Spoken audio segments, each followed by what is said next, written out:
بسم اللہ الرحمن الرحیم۔ آج بناتے ہیں جناب کالی توری۔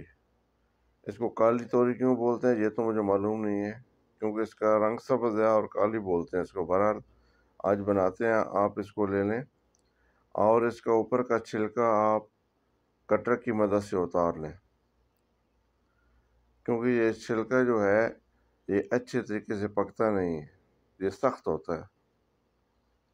اس کو آپ تھوڑا تھوڑا کر کے سب توریوں کے اوپر سے چھلکا اتار لیں۔ آپ چھری سے بھی اتار سکتے ہیں، لیکن چھری سے زیادہ صاف ستھرا نہیں اترے گا۔ آپ کے پاس اگر کٹر ہے تو اس کٹر سے چھلکا اتار لیں، اور اس کے بعد دیکھیں یہ اس کی شکل آ جاتی ہے چھلکا اترنے کے بعد۔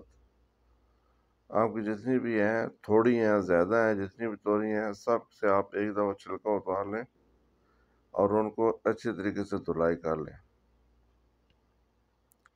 دھلائی کرنے کے بعد دیکھیے یہ اس کی جب دھلائی کرنے کے بعد یہ اس کی اصل شکل آ گئی، یہ سب توریاں تقریباً چھل چکی ہیں اور ان کو اچھے طریقے سے دھو لیے۔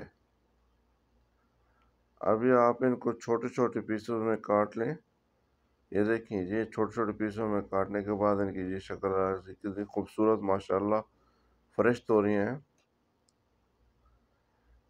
ان کو اس طرح چھوٹے چھوٹے پیس، نہ بڑے ہوں نہ چھوٹے ہوں، درمیانے سائز کے کاٹ لیں، جو دیکھنے میں بھی بہت اچھے لگیں گے۔ ابھی آپ جناب حسب روٹین ایک دیچکا لیں، اس میں آئل ڈالیں۔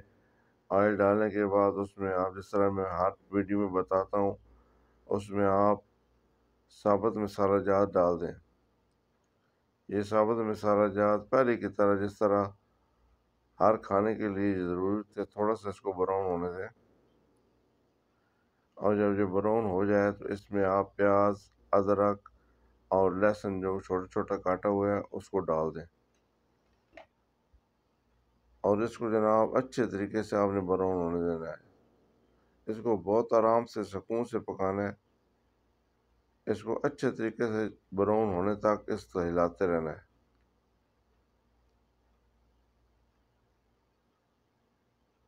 اس کو تھوڑے تھوڑے گیپ کے بعد ہلاتے رہیں۔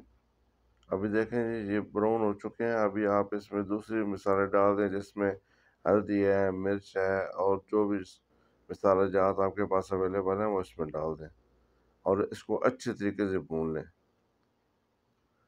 اور یہاں پہ میں آپ کو بتاتا چاہوں کہ اس میں آپ کو کرنا یہ ہے کہ تھوڑا سا پانی میں ڈال دینا ہے۔ اس سے پانی سے یہ ہوگا کہ یہ نیچے لگیں گے نہیں مسالے۔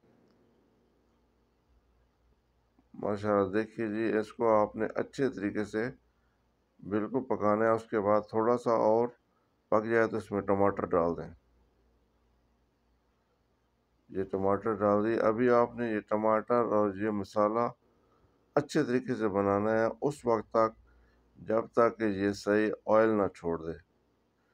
جب آپ کو نظر آنے لگ جائے کہ اس مسالے نے اچھے طریقے سے آئل چھوڑ دیا ہے، تو اس کے بعد اگلا پروسیس کرنا ہے۔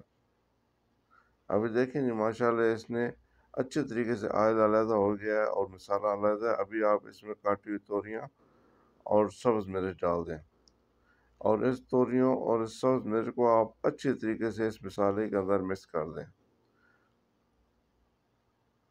مکس کرنے کے بعد اس کو تھوڑا سا بھون لیں جی۔ تھوڑا سا بھوننے کے بعد تھوڑا سا جب اس کا تیل آئل علیحدہ ہو جائے تو ابھی آپ اس میں، کیونکہ یہ سخت ہوتی ہے، اس کو گالنے کے لیے اس میں پانی چاہیے۔ ابھی آپ اس میں پانی ڈال دیں۔ پانی ڈالنے کے بعد تھوڑا سا اس کو مکس کر لیں۔ مکس کرنے کے بعد اس کو ڈھانپ کے رکھ دیں جی، بالکل تقریباً 5 یا 7 منٹ تک آپ کو اس کو ہلکی آنچ پہ ڈھانپ کے رکھ دیں۔ اس کے بعد آپ ڈھکن اتاریں گے تو یہ دیکھیں جی آپ کا تقریباً کھانا توری تیار ہے۔ آپ اس میں جناب گرم مسالہ ڈالیں، اور اس کے بعد آپ اس میں سبز دھنیا ڈالیں، اور اس کو تھوڑا سا ہلکا سا ہلا لیں تاکہ یہ اس کی خوشبو آ جائے اس میں۔ ماشاءاللہ جی یہ تقریباً آپ کا کھانا تیار ہے۔ یہ توریاں تیار ہو گئی جی آپ کی۔ آپ اس کو ضرور چیک کیجئے۔ اگر تو آپ کے پاس تمیز ہے تو ٹھیک ہے، تمیز نہیں ہے تو کسی بھی بر کی روٹی کے ساتھ اس کو کھائیے، بہت ٹیسٹی ہے۔ ماشاءاللہ تبارک اللہ جی آپ کا کھانا تیار ہوگا۔ بسم اللہ کیجئے، اللہ کا نام لے کے کھائیے، اور اسی ذات کا شکر ادا کیجیے۔ والسلام علیکم۔